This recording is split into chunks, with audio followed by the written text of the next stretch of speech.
For decades, Washington has steered billions of dollars in federal contracts towards small businesses through a program known as 8A in particular for this video, but also through other business set-aside programs. Think WSB. Think service-disabled, veteran-owned small business.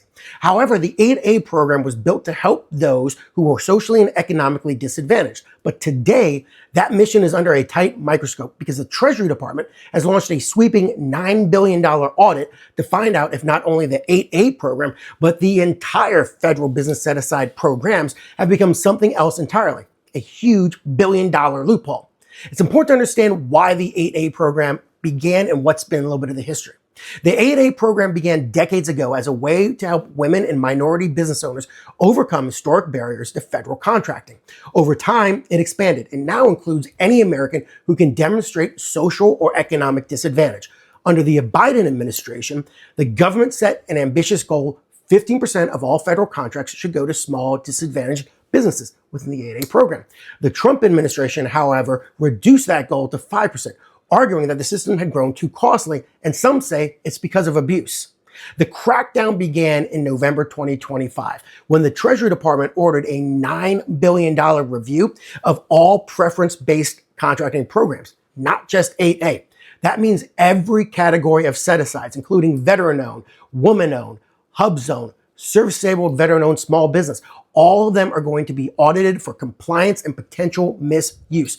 The move builds on the SBA's earlier audit announced in June, which focused specifically on 8A companies. Together, these investigations mark the largest federal contracting review in nearly 20 years. And the case that helped spark all of this was ATI Government Solutions. This firm claimed Native American ownership to qualify for 8A contracts. But an investigative journalism report revealed ATI executive admitting that much of the work was being done by their non-minority partners. This is a textbook example of what watchdogs call a pass-through operation. Lawmakers are now zeroing in on small circles of firms known as the Super 8s. These are companies that, while technically qualifying for disadvantaged status, have grown massive, securing unlimited, no-bid, sole source contracts through 8A authority. Senator Ernst, who chairs the Small Business Committee, says these Super 8s have taken undue advantage of the system. In her letter to the SBA Inspector General, she accused officials of failing to track whether these firms were actually performing the work they were paid for. In response, the SBA administrator suspended 7 connected firms and referred them over to law enforcement. For contractors, this means that there is going to be tougher eligibility checks, stricter subcontracting limits, and a requirement to prove that at least half of the work is performed by the primary 8A firm, not just a silent partner. And by the way, stretch this out amongst WSB, HubZone, SCVOSB, you get the gist.